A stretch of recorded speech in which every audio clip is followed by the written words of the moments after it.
Halo guys, ketemu lagi dengan gue nih, Darwin, Indo di Toronto. Dan hari ini gue mau melanjutkan seri migrasi gue, yaitu dengan topik yang sangat menarik nih ya. Yaitu kalau pindah ke Kanada lewat jalur kuliah. Nah ini memang sesuatu yang lagi ngetren saat ini ya guys ya. Karena kondisinya memang sejak tahun 2015 itu pemerintah Kanada mengeluarkan peraturan baru yang namanya Express Entry.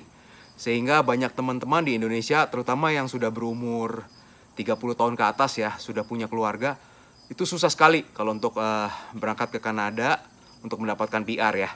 Nah, salah satu jalur yang terbaik ialah melalui sekolah ke Kanada.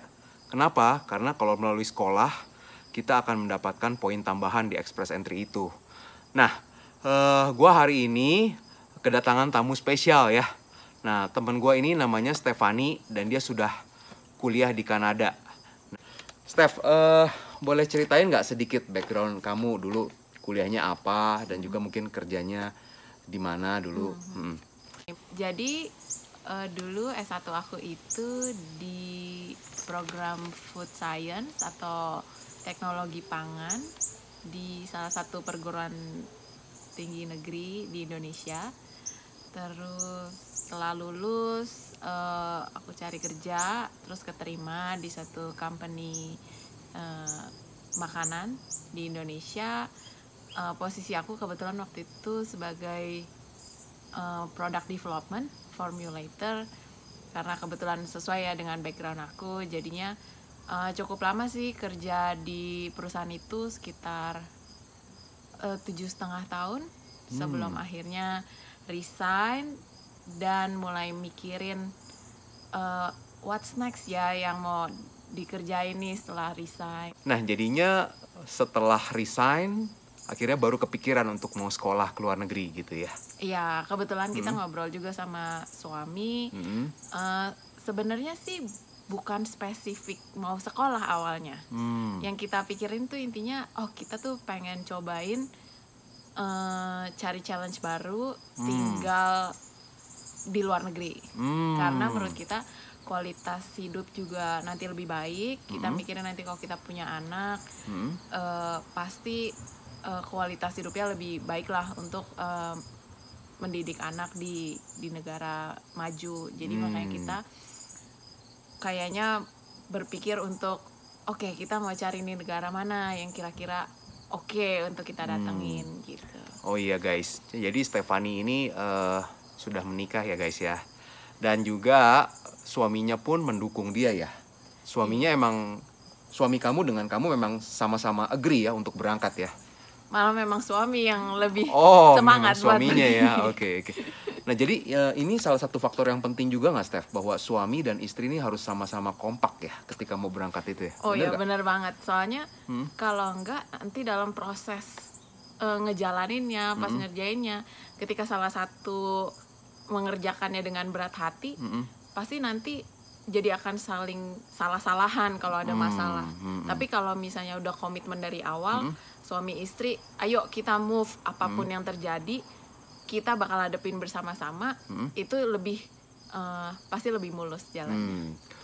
Oke, nah pertanyaan berikutnya nih, kenapa pilih Kanada? Kenapa pilih Kanada? Jadi ini pemikirannya cukup panjang sih. Jadi dari awal kita mau pindah ke luar negeri. Terus setelah kita memutuskan untuk pindah, kita mulai pilih negara. Kita mulai kira-kira negara mana nih yang masih open dengan imigran. Dan pertimbangan kita kedua adalah bahasa.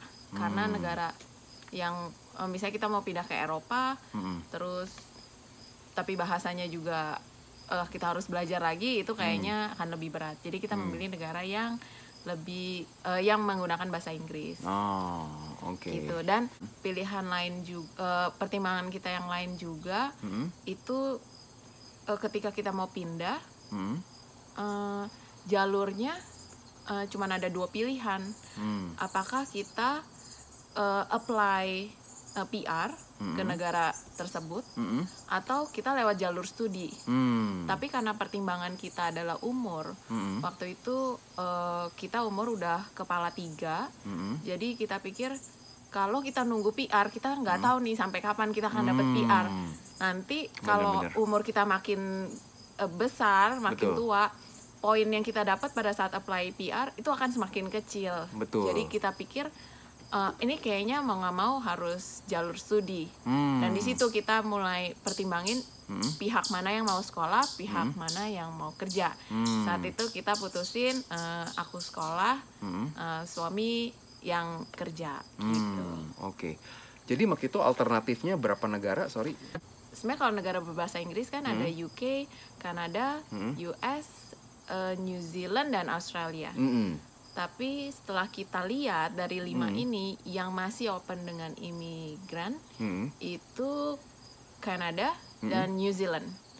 Pada saat kita cari-cari tahu tentang sekolah, ternyata semua setelah di-compare lebih banyak benefitnya yang kita dapat kalau di Kanada. Jadi biarpun kita sebenarnya agak berat karena kalau dari Indonesia lebih dekat ke New Zealand. Betul. Tapi Kanada itu benar-benar masih open banget dengan imigran, dan keuntungannya adalah kalau kita sekolah, spouse kita bisa dapat visa kerja, dan kita kalau kuliah minimal 1,5 tahun di sini, kita bisa dapat namanya postgraduate working permit untuk 3 tahun. 1,5 tahun ya, bukan 2 tahun ya? Bukan, jadi cukup 1,5 tahun aja udah dapat PGWP atau postgraduate working permit itu 3 tahun. Oke. Jadi itu ya alasannya kenapa akhirnya pilih Kanada ya. Oke. Guys, itu juga salah satu faktor yang paling penting tuh, postgraduate working permit. Bener nggak, Steph ya? Iya. Karena kuliah ke Kanada itu nggak otomatis kita dapat PR ya guys ya. Karena kuliah ke Kanada itu untuk menambah poinnya, bener nggak, Steph? Menambah poin express entry-nya, itu yang paling penting. Jadi jangan sampai salah, karena banyak dari teman-teman yang pada nganggapnya dapat PR ke Kanada lewat jalur sekolah aja gitu. Nah, nggak semudah itu, bener nggak, Steph? Iya. Jaminannya lebih besar pasti kalau kita lulus dari university atau college di Kanada. Tapi itu nggak menjamin kita pasti dapat PR. Tapi poinnya dari kita berkuliah di Kanada atau kita punya pengalaman kerja di Kanada, itu poinnya gede banget untuk menyumbang ke poin PR kita. Jadi kita nilai saingnya lebih tinggi. Benar. Nah, terus untuk ketika pencarian university yang ada di sini, nah itu prosesnya gimana, Steph? Jadi waktu itu kita karena kita blank sama sekali, kita nggak ngerti apa-apa, jadi kita coba konsultasi ke education agent di Indonesia. Terus waktu itu kita dapat banyak informasi yang salah satunya adalah membantu kita untuk memilih di antara 2 negara ini, antara New Zealand atau Kanada. Karena kita compare biaya sekolah, terus kita compare benefit-benefitnya. Kita lihat Kanada jauh lebih oke. Nah, terus di situ kita mulai tahu, jadi studi itu juga banyak tipenya. Jadi misalnya kayak aku yang udah selesai S1, ada pilihan untuk S2 di university atau di college. Di college itu bentuknya seperti postgraduate diploma, atau yang di university itu ada 2 pilihan juga. Ada yang thesis based, yang kedua adalah course based. Nah, jadi course based atau yang post graduate diploma 2 ini tuh biasa sekolahnya lebih cepat, antara 4 semester, 1,5 tahun gitu. Jadi lumayan relatif cepat lah sekolahnya. Cuman memang kalau thesis based itu lebih lama, minimal 2 tahun, dan itu kan bentuknya kita lakuin research. Jadinya dia lebih waktunya lebih fleksibel. Jadi kalau research kita nggak selesai, ya udah itu akan jadi bergulir terus. Nah, pada saat kita cari tahu, aku cari tahu kira-kira kalau misalnya setelah sekolah mau kerja, baiknya ambil mana ya? Itu pun juga banyak plus minusnya. Plus minus ya. Jadi kalau kita ambil yang course base atau yang postgrad diploma, itu kita lebih siap kerja. Tapi di satu sisi master degree itu sangat dipandang di sini. Jadi untuk karir juga company-company di sini mereka ngelihat itu banget ya. untuk degree-nya. Jadi saat itu kita pikir ya udahlah, karena kita nggak tahu nih kita akan sukses apa enggak PR-nya. Jadi aku nggak mau juga misalnya suatu saat harus kita pulang, setelah pulang kok rasanya kayak sia-sia ya selama di Kanada, karena ambil jurusan yang misalnya yang penting gampang, yang penting cepet gitu. Nah jadi akhirnya aku putusin untuk ambil yang memang sesuai dengan bidang aku di food science, dan aku coba cari university yang memang food science-nya itu nomor 1 di Kanada. Kebetulan dia ada di Ontario. Itu namanya University of Guelph. Oh ya guys, jadi memang benar yang Stephanie bilang ya. Kalau kita mau sekolah ke Kanada, kalau menurut saya tuh ada 3 motivasinya. Yang pertama, orang mau sekolah itu pasti untuk mendapatkan ilmu, bener nggak? Ada orang yang idealis banget, purely mendapatkan ilmu kan. Tapi ada juga yang kedua, itu mendapatkan ilmu plus bisa mendapatkan PR, bener nggak?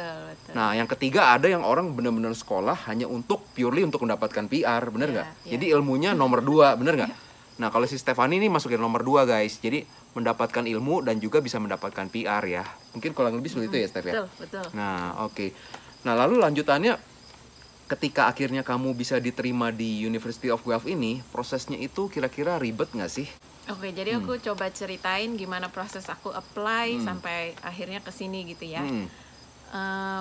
Setelah aku tahu, oh ternyata University Guelph ini food science-nya top nih di Kanada. Jadi akhirnya aku apply. Tapi akhirnya pas cari tahu ternyata untuk thesis based program itu agak unik. Karena kalau course base kita bisa langsung apply ke university-nya. Istilahnya kita mau bayar kita akan dapat. Tapi kalau thesis base itu adalah tergantung dari availability research yang masing-masing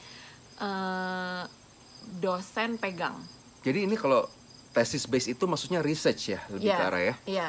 Jadi university itu tidak akan menerima student kalau student ini belum diterima oleh dosen di universitas tersebut. Jadi TikTok pertama tuh bukan lebih ke arah sama university-nya ya, lebih ke arah sama dosennya ya. Jadi kita harus approach dosennya, kita coba cari di websitenya informasi semua dosen di program itu. Terus mereka ada informasi research-nya. Jadi karena aku kebetulan background-nya di bidang dairy, jadi aku cari dosen yang memang background-nya dairy. Waktu itu aku cari ada satu dosen di dairy microbiology yang research-nya cukup menarik. Jadi aku coba approach dengan kirim CV, email langsung, kirim CV dan aku ceritain background pengalaman kerja aku dan harapan aku ke depannya kerja sama-sama dosen ini apa harapannya gitu. Jadi kayak orang melamar kerja ya, kirim CV seperti itu ya? Iya, kurang lebih begitu. Iya. Ya, dan itu juga untuk nunggu emailnya dibalas itu cukup lama karena mungkin sibuk, jadi harus beberapa kali reminder sampai akhirnya. Dan juga mungkin dia ada beberapa kandidat lain juga kali ya? Iya, betul. Karena memang bersaing. Bersaing ya, oke. Iya guys, karena dosennya tentu saja akan selektif dalam memilih ya, karena dia akan menentukan, maksudnya hal itu akan menentukan potensi dari kandidat itu akan membantu dia apa enggak nantinya, karena akan harus membantu untuk research ya, Steph ya. Betul. Iya. Oke, nah Jadi setelah kamu kirim, akhirnya dosennya menyetujui hal itu. Nah, dari situ terus prosesnya apa lagi tuh? Ada interview juga dengan kita. Terus setelah dosen ini oke, dia akan info ke university kalau kita bisa apply. Kemudian kita apply ke university-nya. Setelah kita apply ke university, cukup tricky juga. Jadi kalau misalnya kita bisa dibantu dengan agency dari Indonesia, itu akan banyak membantu sih.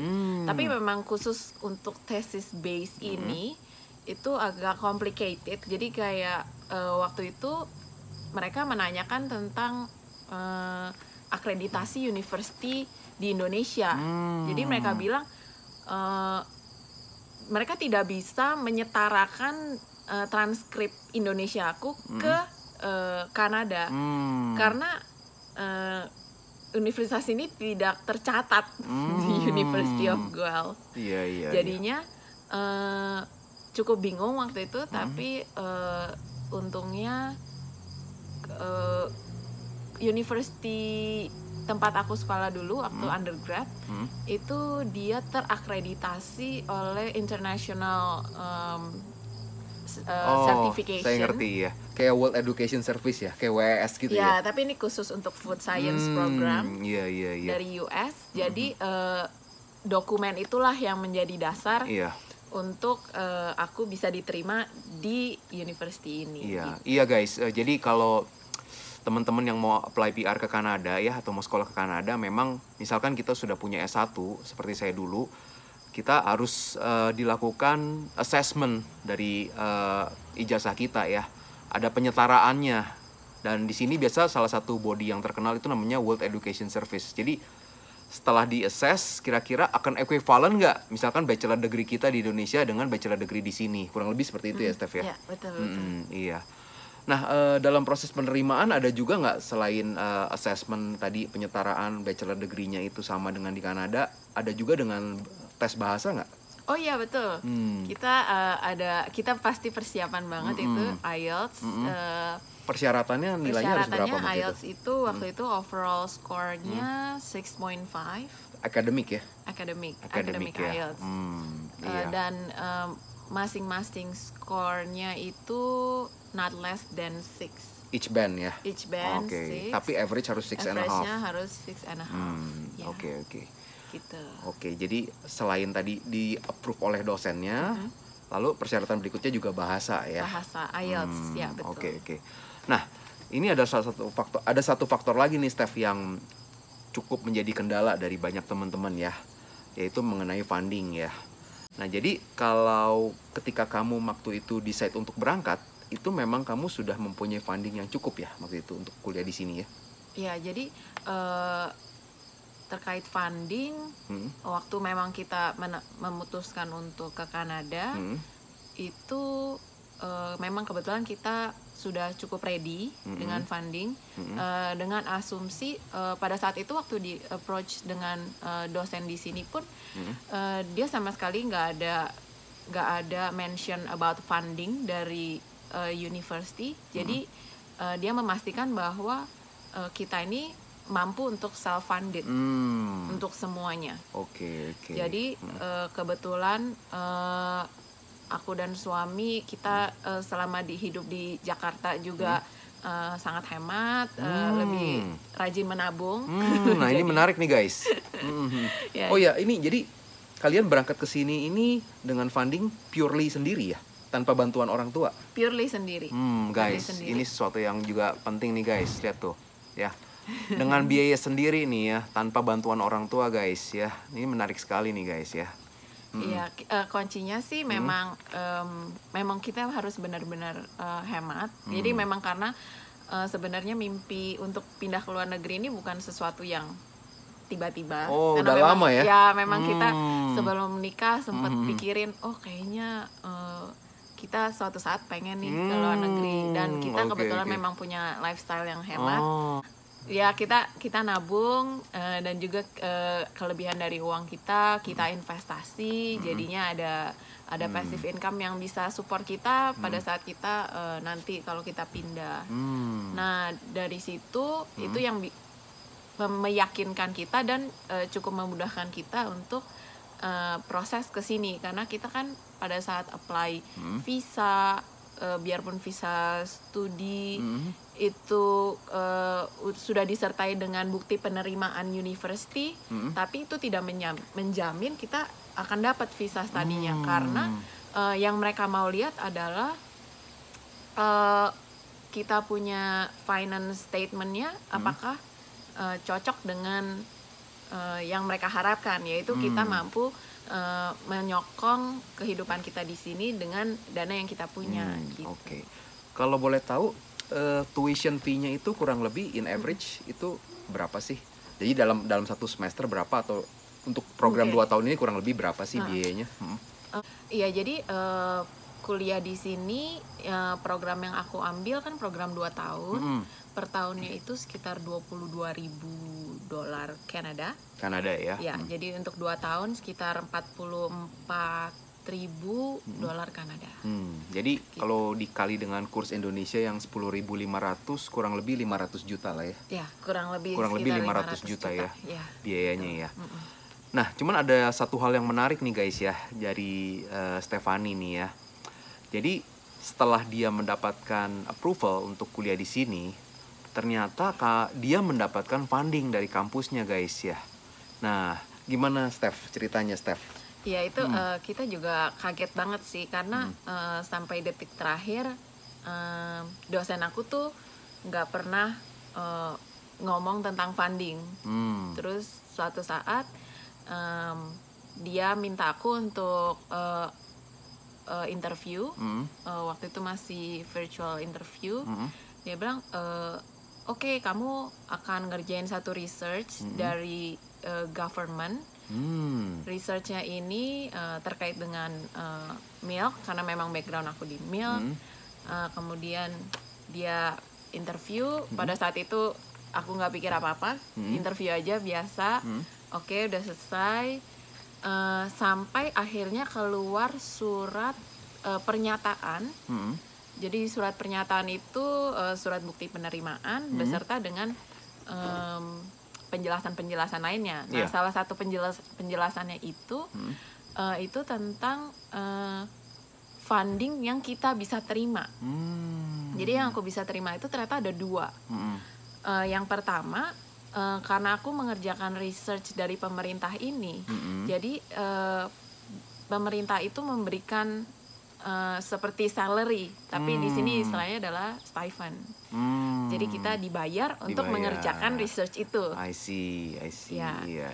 Ya, nah yang kedua, ternyata di sini kita dijanjikan untuk bisa menjadi TA atau teaching assistant. Oke, asisten dosen gitu. Asisten dosen kalau di Indonesia istilahnya ya. Jadi ketika kita jadi asisten dosen ini kita dibayar juga ya. Dan uangnya lumayan.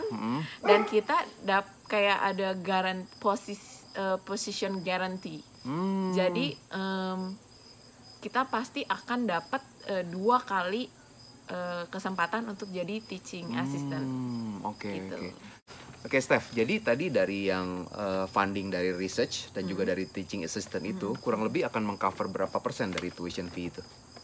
Itu kira-kira mengcover sekitar 90% tuition fee aku di sini ya. Tapi itu berlaku hanya di university kamu aja atau secara nasional akan berlaku? Ya, itu case by case ya. Tergantung universitinya juga. Tergantung uni ya untuk setiap student pun juga mungkin beda research project, beda stipend atau sponsornya. Oke, iya. Nah, tapi itu tadi kita baru diskusikan mengenai tuition fee ya. Nah, ada lagi tentu saja living cost ya, Steph ya. Oh ya. Itu di luar living cost ya? Ya, itu di luar living cost. Oke. Nah, untuk living cost mungkin kita akan diskusikan di lain waktu nih ya. Kalau nggak nanti terlalu panjang videonya ya, Steph ya. Oke.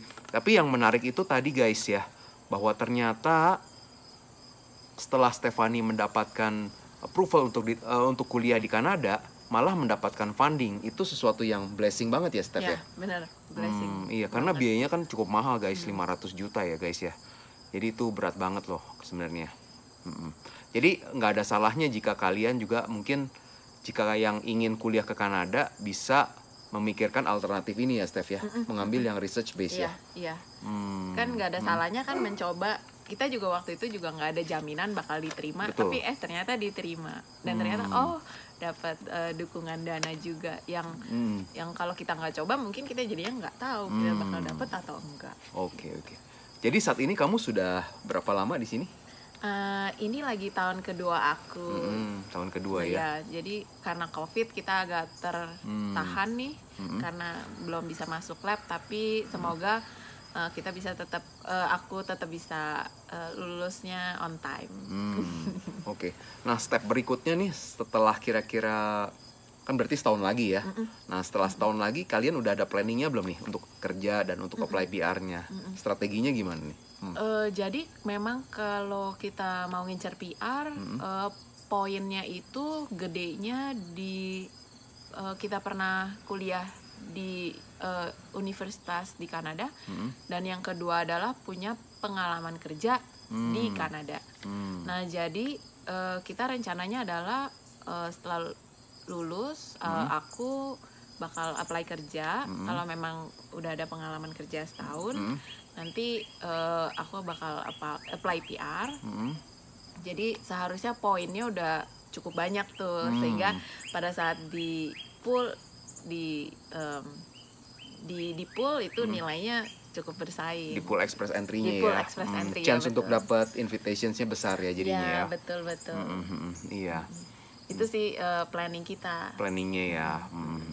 Oke. Jadi itu salah satu hal yang paling penting guys untuk kalian pertimbangkan sebelum berangkat ke Kanada ya. Punya planning jangka panjangnya, bener nggak? Betul. Nanti stepnya setelah kuliah mau ngapain, setelah kerja juga bagaimana untuk apply PR-nya. Nah, itu penting banget tuh. Jadi jangan sampai udah mungkin istilahnya nafsu aja berangkat, yang penting kuliah dulu ke Kanada, bener nggak? Tapi tidak mempertimbangkan sesudahnya bagaimana nih nanti poinnya akan cukup apa enggak, bener nggak? Betul. Nah, itu tuh yang penting juga ya guys. Dan ya. kita juga harus tahu timelinenya nih. Misalnya kayak contohnya kasus aku, kita kuliah 2 tahun plus PGWP 3 tahun. Jadi kita punya jangka waktu 5 tahun untuk suami untuk cari kerja dan cari pengalaman kerja, dan untuk aku sendiri punya 2 tahun kuliah dan 3 tahun untuk cari pekerjaan. Nah, nanti kita akan lihat poin siapa yang lebih besar, poin aku atau poin suami yang lebih besar, atau misalnya suami dapat kerja terus dapat support dari company-nya. Jadi mungkin itu malah lebih bisa membantu untuk dapat PR. Nah, itu kita masih belum tahu, tapi kita udah ada plan A, plan B, plan C untuk bisa dapat PR ini. Pokoknya whatever comes first lah ya. Iya, betul. Iya.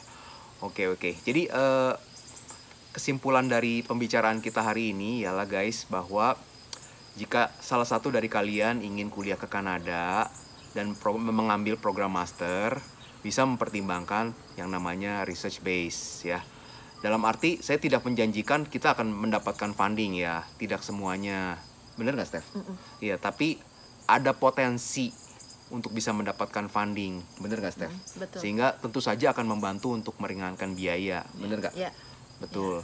Lalu yang kedua juga kalian mesti pertimbangkan jika kalian ambil master itu program yang 2 tahun itu akan mendapatkan benefit dari postgraduate working permit-nya, bener nggak? Ya. Dapat 3 tahun working 3 permit. tahun, ya. Nah, disitulah itu faktor yang paling penting sekali untuk menentukan kita apply PR apa enggak, bener nggak? Ya, Karena selain ada Canadian Certificate, ada juga Canadian Experience, bener nggak?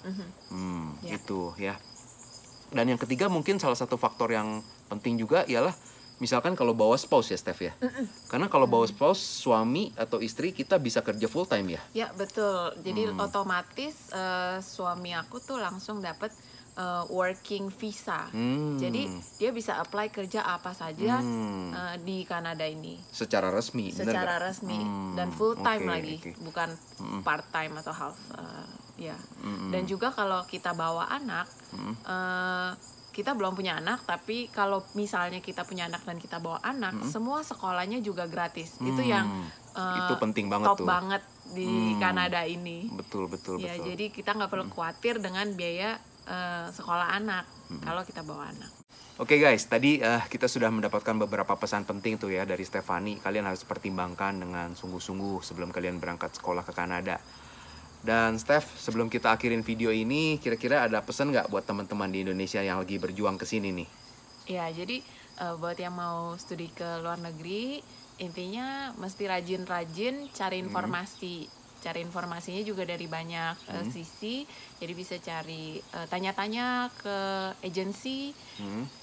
Bisa juga kita searching di internet. Di internet itu sebenarnya informasinya udah lengkap banget. Jadi sebenarnya tanpa bantuan agensi pun harusnya ya, kita sebenarnya. bisa. Ya. Jadi semuanya udah jelas, lengkap. Kalau misalnya ada yang nggak yakin pun, kita bisa email ke universitinya dan mereka pasti akan jawab. Mereka akan bales dan jelasin. Jadi itu sebenarnya mudah banget. Yang penting kita mau untuk cari tahu. Oke. Sip deh kalau gitu. Steph, thank you waktunya ya. Ya, sama-sama. Oke guys, jadi jangan lupa sekali lagi untuk subscribe, like, dan komen terhadap video ini. Dan juga ikutin channel ini karena gue berusaha untuk memberikan meaningful sharing ya. Jadi gue ingin memberikan pesan-pesan atau memberikan informasi yang berguna bagi kalian semua. Bukan hanya tentang makan aja, bukan tentang jalan-jalan aja, tapi berkaitan dengan migrasi juga. Oke, sampai jumpa di video berikutnya. Bye.